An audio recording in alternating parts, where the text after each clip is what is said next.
الحمد لله نحمده ونستعينه ونستغفره ونؤمن به ونتوكل عليه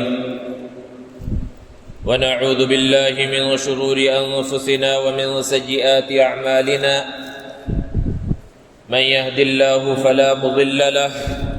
ومن يضلل فلا هادي له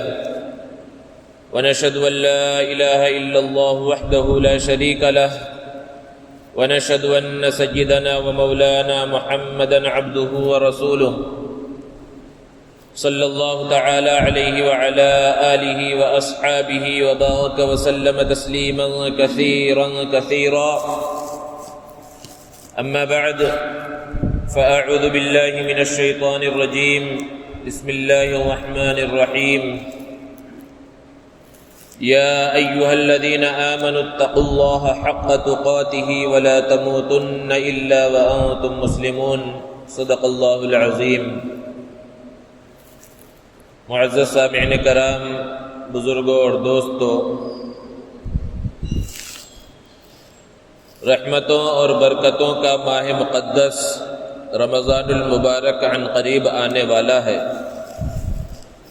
اور اس مبارک مہینے سے پہلے یہ شعبان کا مہینہ چل رہا ہے۔ یہ شعبان کا مہینہ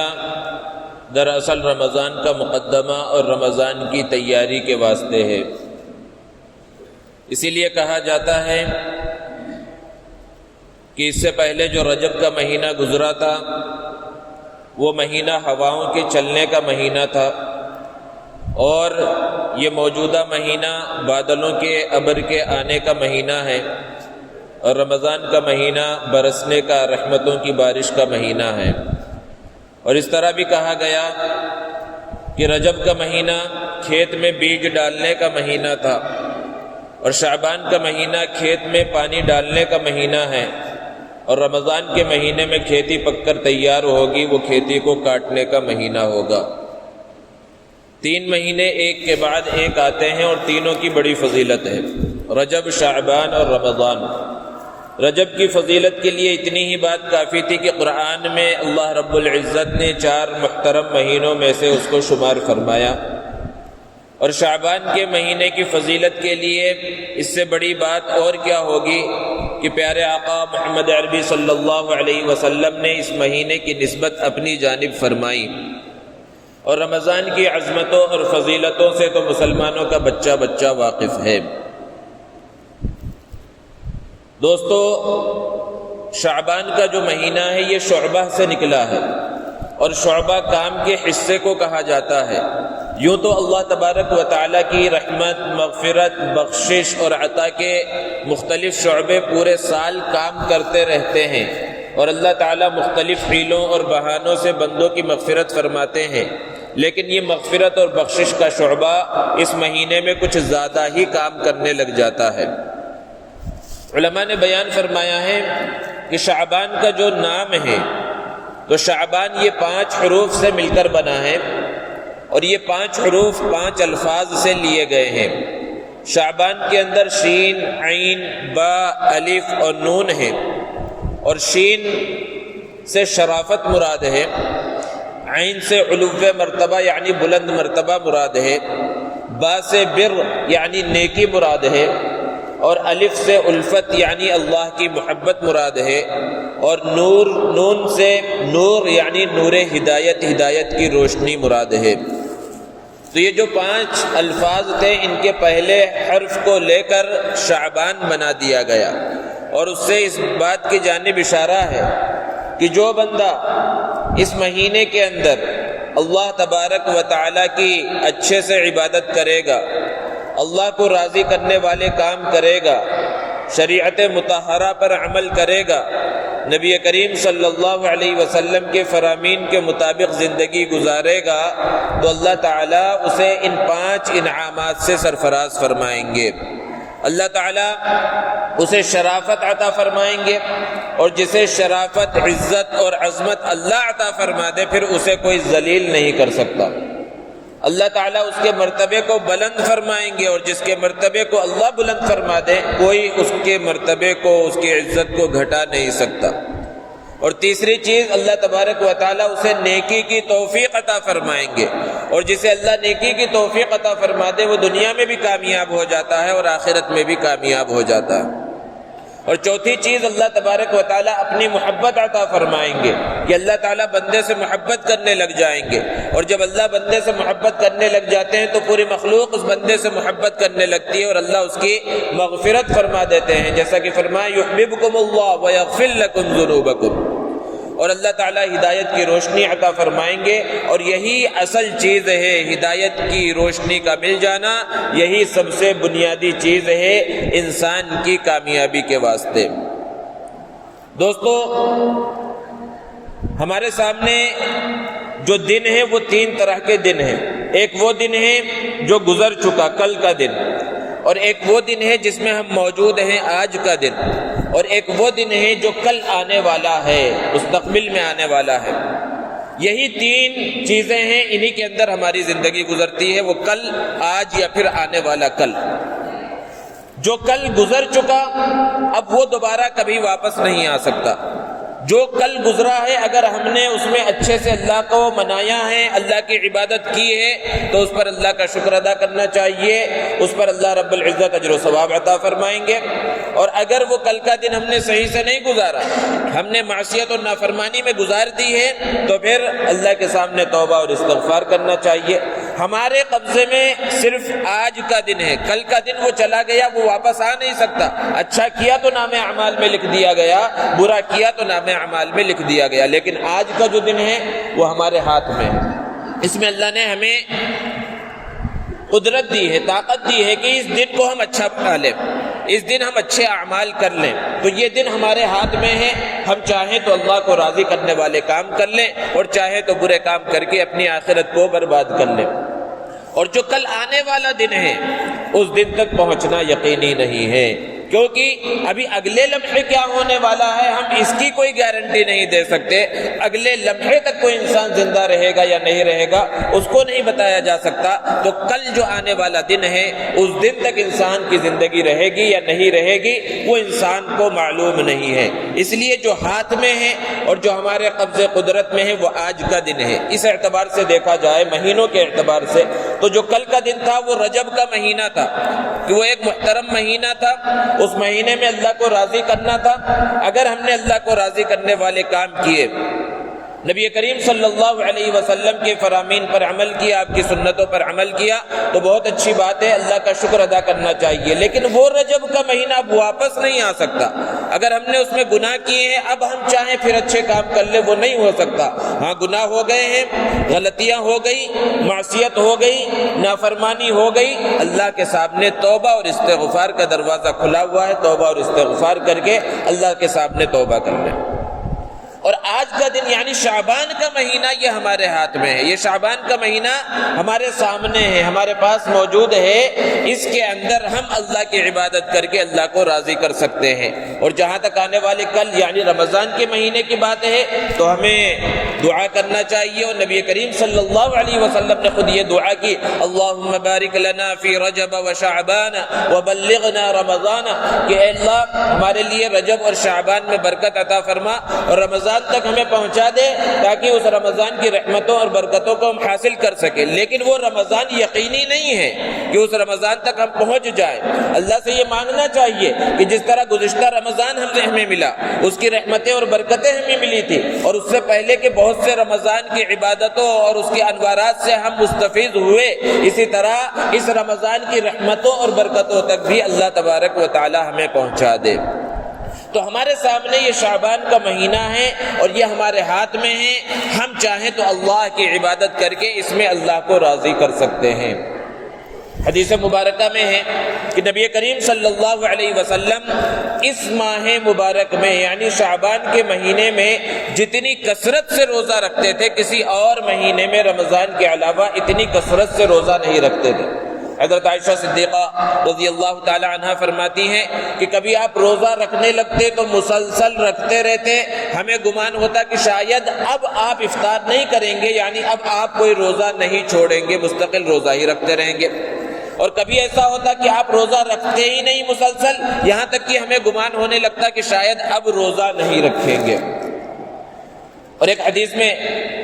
حضرت عائشہ صدیقہ رضی اللہ تعالی عنہا سے مروی ہے، وہ فرماتی ہیں کہ اللہ کے رسول صلی اللہ علیہ وسلم شعبان کے مہینے کے اکثر حصے کا روزہ رکھتے تھے، آخر کے چند دنوں کو چھوڑ کر پورے ہی مہینے کا روزہ رکھتے تھے۔ اور اللہ کے رسول صلی اللہ علیہ وسلم نے آخر کے دنوں میں، شعبان کے جو آخری ایام آتے ہیں، بالکل 26، 27، 28 شعبان، ان دنوں میں اللہ کے رسول صلی اللہ علیہ وسلم نے لوگوں کو روزہ رکھنے سے منع فرمایا۔ اور اس کے اندر حکمت کیا ہے کہ رمضان کا مقدس اور مبارک مہینہ جس میں پورے مہینے روزہ رکھنا ہے، وہ مہینہ آنے والا ہے، اور انسان اس سے چند دن پہلے بھی روزہ رکھتا رہے تو ہو سکتا ہے وہ چستی اور قوت اس کے اندر باقی نہ رہے، اس لیے آخری دنوں میں اللہ کے رسول صلی اللہ علیہ وسلم نے روزہ رکھنے سے منع فرمایا، ورنہ اس کے علاوہ اس مہینے میں بہت کثرت سے اللہ کے رسول صلی اللہ علیہ وسلم روزہ رکھتے تھے۔ اور کیوں رکھتے تھے؟ حضرت اسامہ ابن زید رضی اللہ تعالی عنہ نے اللہ کے رسول صلی اللہ علیہ وسلم سے سوال کیا، اللہ کے رسول، میں نے دیکھا ہے کہ آپ شعبان کے مہینے میں جتنا روزہ رکھتے ہیں، رمضان کے علاوہ کسی اور مہینے میں اتنا روزہ نہیں رکھتے، اس کی وجہ کیا ہے؟ اس کے پیچھے حکمت کیا ہے؟ آپ صلی اللہ علیہ وسلم نے ارشاد فرمایا، بات دراصل یہ ہے کہ شعبان کے مہینے میں بندوں کے اعمال اللہ کے دربار میں پیش کیے جاتے ہیں، اس لیے میری یہ خواہش ہوتی ہے کہ جب میرا عمل اللہ کے دربار میں پیش ہو تو میں روزے کی حالت میں رہوں۔ ہم اور آپ بار بار سنتے ہیں کہ اللہ تبارک و تعالی علیم بذات الصدور ہے، اللہ تبارک و تعالی ہر چیز کو جاننے والا ہے، وہ اسی ایک لمحے میں جس میں ہم موجود ہیں پوری کائنات میں کیا ہو رہا ہے، کیا چل رہا ہے، ایک ایک بندہ کیا کر رہا ہے، ایک ایک جانور کیا کر رہا ہے، کون سا کام کہاں ہو رہا ہے، اس ایک لمحے میں ہی ہر چیز کو جاننے والی ذات وہ اللہ کی ذات گرامی ہے۔ یہ ہمارا عقیدہ ہے اور ہمارا ایمان ہے، بلکہ قرآن میں یہاں تک کہا گیا، اللہ رب العزت نے فرمایا نحن اقرب الیہ من حبل الورید، کہ ہم تمہاری شہ رگ سے بھی زیادہ قریب ہیں۔ تو اللہ تبارک و تعالیٰ تو ہمارے ہر لمحے کو جانتا ہے، ایک ایک منٹ کو جانتا ہے، ہم کیا کر رہے ہیں کیا نہیں کر رہے ہیں، سب چیز اللہ کو معلوم ہے۔ تو پھر شعبان کے مہینے میں اللہ کے سامنے اعمال کے پیش ہونے کا مطلب کیا ہے؟ جبکہ اللہ کو تو سب کچھ معلوم ہے، پھر اللہ کے سامنے اعمال پیش ہونے کا مطلب کیا ہے؟ دوستو، بے شک اللہ رب العزت علیم بذات الصدور ہے، دلوں میں پنپنے والے خیالات تک سے واقف ہے، ساری چیزوں کو جاننے والا ہے، لیکن اس کائنات کے نظام کو اللہ نے اسباب پر رکھا ہے، اس لیے اسباب کے دائرے میں اللہ تبارک و تعالیٰ کے سامنے رجسٹر بھی لوگوں کے تیار ہوتے ہیں، لوگوں کے اچھے اعمال اور برے اعمال کے، اور پھر وہ اللہ کے دربار میں پیش ہوتے ہیں۔ ایک حدیث میں اللہ کے رسول صلی اللہ علیہ وسلم نے ارشاد فرمایا کہ انسان کے ساتھ فرشتے لگے ہوئے ہیں، ایک وہ فرشتے ہیں جو بندوں کی حفاظت کے لیے، کیونکہ انسان جو ظاہری دشمن ہے، جیسے اگر انسان کا انسان دشمن ہو جائے تو سامنے دکھتا ہے، اس سے بچاؤ ممکن ہے، لیکن کچھ مخلوقات ہیں جو نظر نہیں آتی، جیسے کہ جنات ہیں اور شیاطین ہیں، وہ اگر تکلیف پہنچائیں انسان اس سے بچاؤ نہیں کر سکتا۔ اللہ نے اچھے لوگوں کے ساتھ حفاظت کے واسطے فرشتے متعین کیے ہیں کہ اگر یہ انسان کو نقصان پہنچانے کی کوشش کرے وہ فرشتے حفاظت کرتے ہیں، اور کچھ فرشتے وہ نام اعمال لکھنے کے واسطے موجود ہیں، اچھا عمل لکھنے والا فرشتہ الگ ہے اور برا عمل لکھنے والا فرشتہ الگ ہے۔ اور ایسا نہیں کہ یہ فرشتے مسلسل انسان کے ساتھ رہتے، بلکہ ان کی ڈیوٹی بدلتی رہتی ہے۔ اللہ کے رسول صلی اللہ علیہ وسلم نے بیان فرمایا کہ روزانہ دن میں 2 مرتبہ ان فرشتوں کی ڈیوٹی بدلی جاتی ہے۔ جو اچھے اور برے اعمال لکھنے والے فرشتے ہیں ان کی آپس میں تبدیلی ہوتی ہے، اور وہ تبدیلی فجر کے وقت ہوتی ہے اور پھر عصر کے وقت ہوتی ہے۔ فجر کے فوراً بعد فرشتے تبدیل ہوتے ہیں، جنہوں نے عصر سے لے کر پوری رات اور صبح تک بندوں کی نگرانی کی، ان کے اچھے اور برے اعمال کو لکھا، اب وہ واپس جاتے ہیں، اور دن میں نگرانی کرنے والے، دن میں نام اعمال کو لکھنے والے فرشتے آتے ہیں، اور جب تبدیلی ہو رہی ہوتی ہے ان فرشتوں کی آپس میں ملاقات ہوتی ہے، وہ ایک دوسرے سے یہ کہتے ہیں تمہاری ذمہ داری اب ختم ہو گئی، تم نام اعمال لے کر جاؤ، رات بھر بندے نے کیا کیا ہے اس کو اللہ کے سامنے پیش کرو۔ اور پھر وہ فرشتے آ جاتے ہیں ہیں اور پھر شام میں پھر ملاقات ہوتی ہے اور کہتے ہیں کہ ہماری ڈیوٹی تبدیل ہو چکی ہے، اب ہم آ گئے ہیں اور تم یہ نام اعمال، یہ رجسٹر اللہ کے دربار میں پیش کرو۔ اور پھر یہ فرشتے اللہ کے دربار میں جب پیش ہوتے ہیں تو اللہ تعالیٰ ہر چیز جانتا ہے، اس کے باوجود ان فرشتوں سے پوچھتا ہے کہ میرے بندوں کے پاس سے آ رہے ہو، کس حالت میں انہیں چھوڑ کر آئے؟ تو یہ فرشتے جواب دیتے ہیں کہ میں انہیں نماز پڑھتا ہوا، آپ کی عبادت کرتا ہوا چھوڑ کر آیا ہوں۔ حالانکہ اللہ تعالیٰ سب جانتے ہیں لیکن اس کے باوجود پوچھتے ہیں۔ یہی وجہ ہے کہ ہم دیکھتے ہیں کہ امام صاحب جب نماز پڑھاتے ہیں تو فجر کے بعد اور عصر کے بعد لمبی تسبیح پڑھی جاتی ہے، اور اس کے اندر حکمت یہی بیان کی ہے علماء نے کہ یہ جو تسبیح پڑھی جاتی ہے، جو عام نمازوں میں اس طرح اہتمام کے ساتھ نہیں پڑھی جاتی بلکہ فوراً لوگ اپنے کاموں میں سنت وغیرہ میں لگ جاتے ہیں، جبکہ فجر اور عصر کے بعد تسبیح پڑھ کے پھر اپنے کاموں کے اندر لگتے ہیں۔ وجہ یہی ہے کہ اس وقت فرشتوں کی تبدیلی ہو رہی ہے، وہ جب اللہ کے دربار میں جائیں گے، اللہ تعالیٰ پوچھیں گے تو یہ فرشتے یہی جواب دیتے ہیں آپ کو یاد کرتے ہوئے چھوڑ کر آئے ہیں، آپ کا ذکر کرتے ہوئے چھوڑ کر آئے ہیں۔ اس لیے یہاں پر جو تسبیح پڑھی جاتی ہے اس کے علاوہ بھی اللہ تعالیٰ توفیق دے تو فجر اور عصر کے بعد مزید تسبیحات کا اہتمام کرنا چاہیے، اللہ کا ذکر کرنا چاہیے۔ تو دن میں 2 مرتبہ ان فرشتوں کی تبدیلی ہوتی ہے اور دن میں 2 مرتبہ بندوں کے اعمال اللہ کے دربار میں پیش ہوتے ہیں۔ اور پھر اللہ کے رسول صلی اللہ علیہ وسلم نے ایک حدیث میں بیان فرمایا کہ ہفتے میں 2 مرتبہ پیر اور جمعرات کو اللہ کے دربار میں بندوں کے نام اعمال کو پیش کیا جاتا ہے، پورے دن کے اندر 2 مرتبہ اور پھر پورے ہفتے کے اندر 2 مرتبہ پیر اور جمعرات کو۔ یہی وجہ تھی کہ اللہ کے رسول صلی اللہ علیہ وسلم کی عادت شریفہ تھی کہ آپ پیر کے دن اور جمعرات کے دن روزہ رکھا کرتے تھے، کیونکہ پیر کے دن اور جمعرات کے دن پورے ہفتے کے اعمال اللہ کے دربار میں پیش کیے جاتے ہیں۔ تو روزانہ 2 مرتبہ اور ہفتے میں 2 مرتبہ اللہ کے سامنے بندوں کے اعمال پیش کیے جاتے ہیں۔ اور پھر اس کے بعد پورے سال میں شعبان کے مہینے میں اللہ رب العزت کے سامنے بندوں کے اعمال پیش ہوتے ہیں۔ پورے سال وہ رجسٹر تیار ہوتا رہتا ہے، فرشتے اس کو لکھتے رہتے ہیں اور پھر اس کے بعد وہ اللہ کے دربار میں پیش کیا جاتا ہے۔ خلاصہ کیا ہے؟ کہنے کا مقصد کیا ہے کہ ہم اپنی زندگیوں پر غور کریں، ہم اپنا جائزہ لیں، اپنا محاسبہ کریں کہ کیا ہمارے اعمال ایسے ہیں جب ہمیں معلوم ہو گیا کہ روزانہ فجر کے وقت بھی ہمارے عمل کو اللہ کے دربار میں پیش کیا جا رہا ہے، عصر کے بعد ہمارے نام اعمال کو اللہ کے دربار میں پیش کیا جا رہا ہے، پیر کے دن پیش کیا جا رہا ہے، جمعرات کے دن پیش کیا جا رہا ہے اور شعبان کے مہینے میں پیش کیا جا رہا ہے، اور اللہ رب العزت بذات خود ہمیں دیکھ رہے ہیں، ہمارے ایک ایک عمل کا جائزہ لے رہے ہیں، کیا ہمارے اعمال اس لائق ہیں کہ وہ اللہ کے دربار میں پیش ہو سکیں، اللہ کے دربار میں شرف قبولیت حاصل کر سکیں؟ ہر انسان کو اس کا جائزہ لینے کی ضرورت ہے اور اپنا محاسبہ کرنے کی ضرورت ہے۔ دنیا کا حال کیا ہے؟ دنیا کے اندر انسان اگر کوئی غلط کام کرتا ہے، گناہ کرتا بھی ہے تو پھر والدین سے چھپ کر کرتا ہے کہ والدین نہ دیکھ لے، کہیں ہمارے اساتذہ نہ دیکھ لے، اور بعض گناہ ایسے ہوتے ہیں کہ وہ دوستوں سے بھی چھپ کر کرنا چاہتا ہے تو ایسی جگہ جاتا ہے جہاں اس کے دوستوں میں سے کوئی نہ ہو، اس کے عزیز و اقارب میں سے کوئی نہ ہو، اس کے رشتہ داروں میں سے کوئی نہ ہو، اس کے استادوں میں سے کوئی نہ ہو، والدین میں سے کوئی نہ ہو، ہر ایک سے بچ کر وہ غلط کام اور گناہ کرنے کی کوشش کرتا ہے۔ لیکن اللہ رب العزت کی نگاہ سے بھی کیا کوئی بچ سکتا ہے؟ جبکہ اسباب کے دائرے میں وہ فرشتے بھی لکھ رہے ہیں، وہ فرشتے بھی دیکھ رہے ہیں اور وہ رجسٹر کے اندر لکھا جا رہا ہے، وہ رجسٹر میں تیار ہو رہا ہے اور بذات خود اللہ رب العزت نگرانی کر رہے ہیں، اللہ تبارک و تعالیٰ دیکھ رہے ہیں، جس کو اللہ رب العزت نے بیان فرمایا نحن اقرب الیہ من حبل الورید، کہ تمہاری شہ رگ جتنی قریب ہے تم سے، ہم تم سے اس سے بھی زیادہ قریب ہیں، ہر جگہ پر ہم تمہارے ساتھ ہیں۔ اب انسان خود غور کرے کہ کیا اس کے ذہن کے اندر کبھی یہ بات رہتی ہے کہ اللہ رب العزت ہماری نگرانی کر رہا ہے؟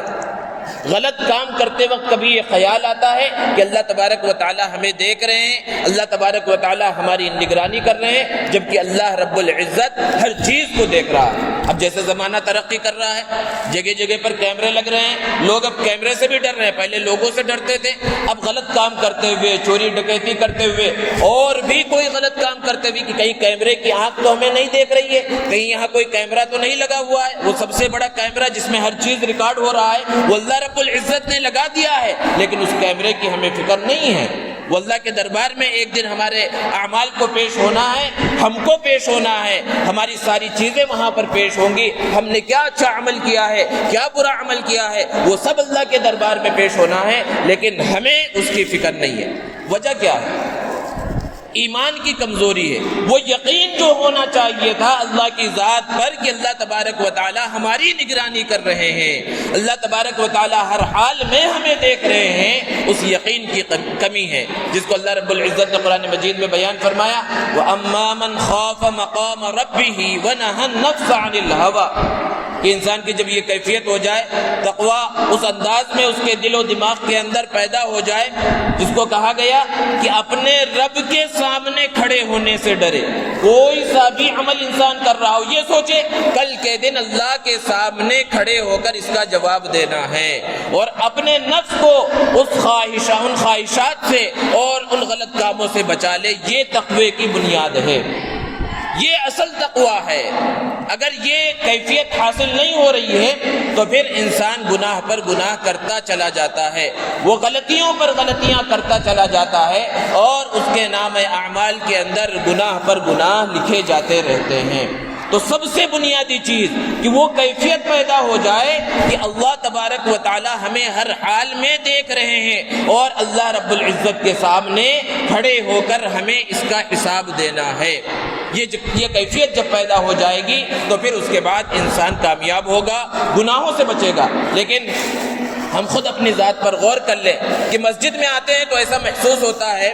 ہماری یہ کیفیت ہوتی ہے کہ بھئی کوئی اگر کچھ غلط کام کرنے لگے، کوئی چیخنے لگے، چلانے لگے، تو دوسرے عام لوگ، یعنی جو عالم نہیں ہے، جو مفتی نہیں ہے، جو امام نہیں ہے، جو مؤذن نہیں، وہ بھی دوسرے کو روکنے لگ جاتے ہیں کہ بھئی مسجد اللہ کا گھر ہے۔ یعنی یہاں معلوم ہے مسجد میں آنے کے بعد اس بات کا استحضار رہتا ہے کہ اللہ رب العزت کا گھر ہے، یہاں اللہ رب العزت دیکھ رہے ہیں۔ لیکن جیسے ہی ہمارا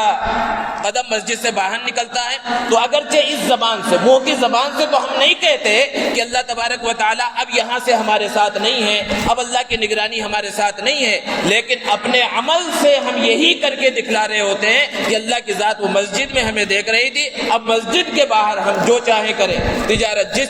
طرح چاہے کریں، کاروبار جس طرح چاہے کریں، جس طرح چاہے لوگوں کے ساتھ پیش آئے، اللہ کی ذات تو وہ مسجد میں دیکھنے والی تھی۔ اگرچہ ہم زبان سے نہیں کہتے لیکن اپنے عمل سے یہی کر کے ہم دکھلا رہے ہوتے ہیں۔ قرآن مجید اللہ رب العزت کی کتاب ہے، کبھی قرآن کی گستاخی کی جائے اور قرآن کی شان میں کہیں پر گستاخی ہو، مسلمان جذبات میں آ جاتا ہے، مرنے ماننے پر آمادہ ہو جاتا ہے۔ اور یہ کیوں ہوتا ہے؟ قرآن کی محبت کی وجہ سے، کہ کچھ بدبخت ہیں جو قرآن کی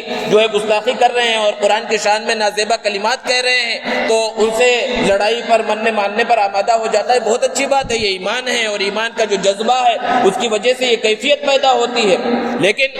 کیا کبھی یہ بھی کیفیت پیدا ہوتی کہ قرآن جو اللہ نے نازل فرمایا ہے یہ صرف گھر میں سجانے کے واسطے اور گھر میں کسی کا انتقال ہو جائے تو قرآن خوانی کے واسطے اور گھر میں برکت کے واسطے، صرف پڑھنے کے واسطے نہیں ہے؟ یہ تو اللہ کا پیغام ہے۔ کیا اس قرآن کے اندر اللہ نے جو فرمان دیا ہے، اس میں جو کچھ بیان کیا گیا ہے، کیا اس پر بھی ہم عمل کرنے کی کوشش کرتے ہیں؟ قرآن کے بارے میں کوئی کچھ کہہ رہا ہے تو ہمارے جذبات بیدار ہو جاتے ہیں، لیکن اس قرآن میں اللہ جو کہہ رہا ہے کیا ہم اس پر بھی عمل کرنے کے واسطے تیار ہیں؟ قرآن میں جو احکامات ہیں بار بار ان کو بیان کیا جا رہا ہے، کیا ہمارے کان پر جو ریگ رہی ہے کیا ہم تیار ہو رہے ہیں ان احکامات پر عمل کرنے کے واسطے؟ قرآن نے کہا ہے اقیموا الصلاۃ، نماز قائم کرو، آتوا الزکاۃ، زکات دو، کیا ہم نماز قائم کر رہے ہیں؟ کیا 5 وقت نماز ہم پابندی کے ساتھ پڑھ رہے ہیں؟ کیا زکات فرض ہو گئی، ہم زکات دے رہے ہیں؟ سود سے اللہ رب العزت نے منع فرمایا، اور معراج کی رات گزری تھی، آپ نے سنا ہوگا معراج کے سفر میں اللہ کے رسول صلی اللہ علیہ وسلم نے بے نمازیوں کی سزا دیکھی۔ آپ صلی اللہ علیہ وسلم نے زکوٰۃ نہ دینے والوں کی سزا کو دیکھا، سود خوروں کی سزا کو دیکھا کہ کیسے سخت انداز میں انہیں سزا دی جا رہی تھی، اور قرآن میں اللہ رب العزت نے بیان فرمایا فَأَذَنُوا بِحَرْبٍ مِّنَ اللَّهِ وَرَسُولِهِ کہ اللہ اور اس کے رسول کی طرف سے جنگ کا اعلان ہے، اور پھر ہم سر سے لے کر پیر تک سودی کاروبار میں ڈوبے ہوئے ہیں، سودی لین دین کر رہے ہیں، سودی قرضوں کے اندر مبتلا ہیں۔ کیا یہ اللہ کا حکم نہیں ہے؟ کیا یہ قرآن مجید کے اندر ہی اللہ نے اس سے منع نہیں فرمایا؟ ہم جوئے کے اندر مبتلا ہے، کیا اسی جوئے سے قرآن مجید کے اندر اللہ رب العزت نے ہمیں منع نہیں فرمایا؟ تو یہ قرآن مجید کے جو احکامات ہیں، کیا یہ احکامات عمل کے واسطے نہیں ہیں؟ تو اصل قرآن مجید کا جو مقصد ہے وہ مقصد کیا ہے؟ صحابہ کرام رضی اللہ تعالی عنہم اجمعین کے سامنے جب قرآن کا کوئی حکم آتا وہ اس پر عمل کرنے کی کوشش کرتے،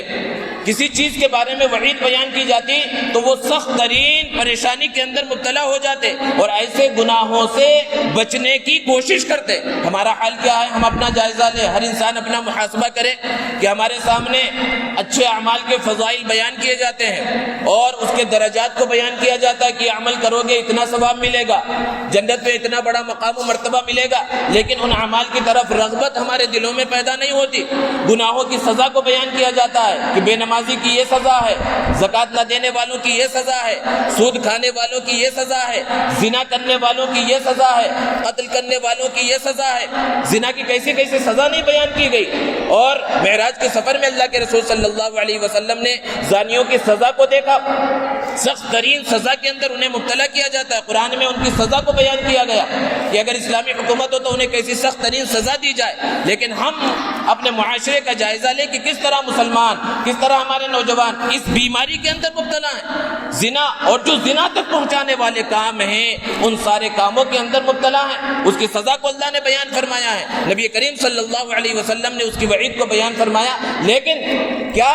ہم اس سے بچنے کی کوشش کر رہے ہیں؟ کیا ایک مسلمان اس سے بچنے کی کوشش کر رہا ہے؟ تو ہونا کیا چاہیے کہ اللہ کا جو حکم آ گیا، نبی کریم صلی اللہ علیہ وسلم کا جو فرمان آ گیا اس پر عمل کیا جائے، جن چیزوں سے روکا گیا ہے اس سے رکا جائے، بچا جائے، تب یہ سمجھا جائے گا ہمیں قرآن سے محبت ہے۔ ورنہ یوں ہی ہم دعوے کرتے رہیں اور یوں ہی سڑکوں پر نکلنے کے واسطے تیار رہیں، بہت اچھی بات ہے، لیکن یہ صرف کافی نہیں ہے۔ اصل چیز تو یہ ہے کہ اللہ کا حکم، نبی کریم صلی اللہ علیہ وسلم کا طریقہ جب تک یہ زندگیوں میں نہیں آئے گا، جب تک اللہ کا استحضار نہیں ہوگا، اللہ کا دھیان نہیں ہوگا، تب تک ہم کامیاب نہیں ہوں گے۔ تو اس شعبان کے مہینے کی بات چل رہی تھی کہ اس شعبان کے مہینے میں اللہ کے سامنے ہمارے اعمال پیش ہوتے ہیں، ہم اپنا جائزہ لیں کہ اللہ کے سامنے ہمارے اعمال کیا پیش ہونے کے لائق ہیں۔ تو جیسا کہ ابتدا میں کہا گیا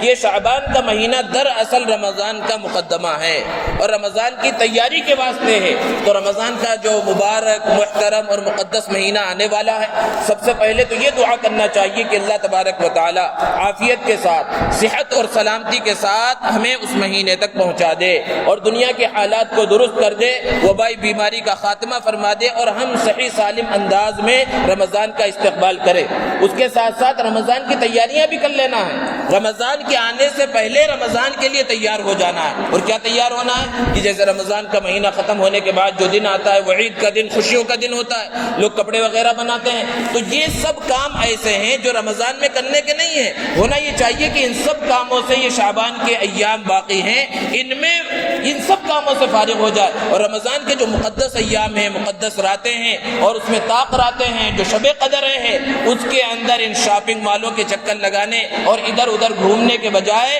اللہ رب العزت کے سامنے عبادت کے واسطے اپنے آپ کو تیار کر لے۔ یہ کب اب ہوگا؟ جب ہم ان ذمہ داریوں کو پہلے ہی پورا کر دیں گے، اور یہی اصل میں رمضان کا استقبال ہے صحیح انداز میں۔ اللہ رب العزت سے دعا ہے اللہ تبارک و تعالی اس شعبان کے مہینے کی صحیح طرح سے قدر کرنے کی اور اس کے بعد جو رمضان کا مہینہ آنے والا ہے اس کی صحیح طرح سے تیاری کرنے کی توفیق عطا فرمائے۔ وآخر دعوانا ان الحمد للہ رب العالمین۔